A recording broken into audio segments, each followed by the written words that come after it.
can hardly see you over these two huge things. I just wanted to tell you that I've actually come down here from Canada, especially to be here on this day, because I think it's a very important milestone in Canadian and American history of how birth will go in the future. And I do think that there is a paradigm shift happening at the moment. We did a study over the last few years.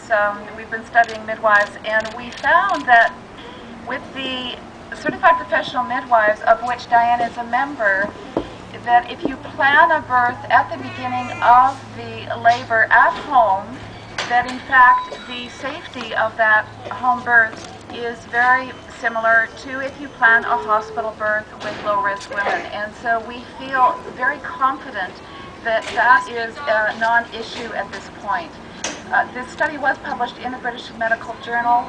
We originally had sent it to the Journal of the American Medical Association, and they told us that their readers would not be interested. Interestingly, this article has now been accessed over 100,000 times internationally. You need to know that the world is looking at Lancaster County.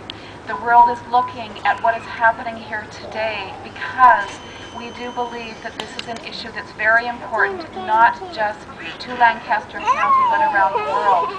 And I also want to tell you that subsequent to the publication of this article, which was the largest prospective home birth study that's ever been done, the Royal College of Obstetricians and Gynecologists of Great Britain made a decision to put out a statement in direct support of home birth. You also need to know that when the American Public Health Association saw the results of this study, that they also put out a statement that suggested there should be increase in access to home birth for direct entry midwives, and that includes Diane Goslin.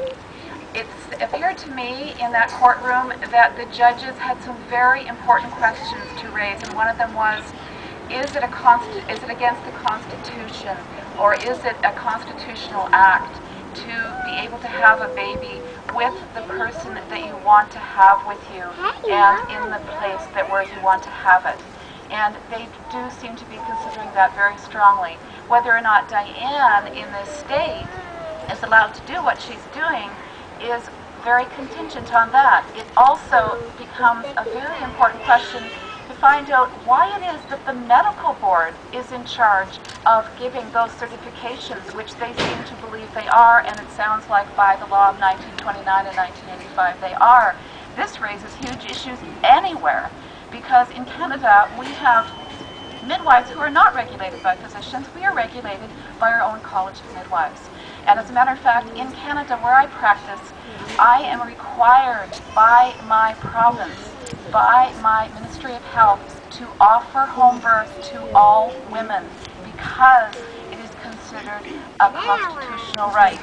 And I am also required by law to do some hospital births. I have a quota for the number of hospital and home births I have to perform every year to show that I'm offering informed choice to women. So this is another jurisdiction, but this is the way the world is going. When the study was